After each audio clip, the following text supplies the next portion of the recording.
ਕਰੇ ਨੀ ਬਗਾੜ ਦਾਂਗੇ ਬੋਡੀਆਂ ਦੀ ਹਾਲਤ ਕੁੜੇ ਬਿੱਲੋ ਚੱਕ ਦਾਂਗੇ ਸ਼ੱਕ ਕੇਰਾ ਹੌਸਲਾ ਤੂੰ ਰੱਖ ਦੱਸ ਗਿੱਦੜਾਂ ਦੇ ਕੋਲੋਂ ਕਦੋਂ ਸ਼ੇਰ ਕਰਿਆ ਬਦਮਾਸ਼ੀ ਐ ਉਹਨਾਂ ਦੀ ਉਦੋਂ ਤੱਕ ਮਿੱਠੀ ਐ ਜਦੋਂ ਤੱਕ ਨਹੀਂ ਉਹਨਾਂ ਤੇ ਸਾਡਾ ਹੱਥ ਫਿਰਿਆ ਬਦਮਾਸ਼ੀ ਐ ਉਹਨਾਂ ਦੀ ਉਦੋਂ ਤੱਕ ਮਿੱਠੀ ਐ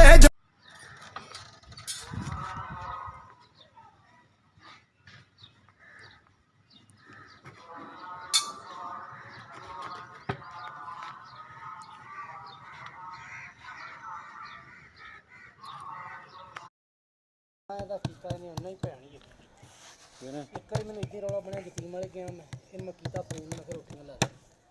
ਮੇਰਾ ਤਾਂ ਕਹਿੰਦਾ ਟਾਈਮ ਕੋਈ ਨਹੀਂ ਨੇ ਅੱਜ ਤੇ ਅੱਜ ਮੈਂ ਫਿਰ ਕਾਲੇ ਦੀ ਰੋਟੀਆਂ ਲਾਉਣੀਆਂ ਕਿਸੇ ਦੇ ਨਾਲ ਉਹ ਇੱਥੇ ਵੀ ਲਵਾ ਦੇ ਹੁੰਦਾ ਕਿਸੇ ਉਹ ਇੱਥੇ ਕੁਛ ਵੀ ਨਾ ਕਰੇ ਯਾਰ ਉਹਨੂੰ ਤੇ ਮੇਰੇ ਨਾਲ ਹੀ ਰਵੇ ਬਸ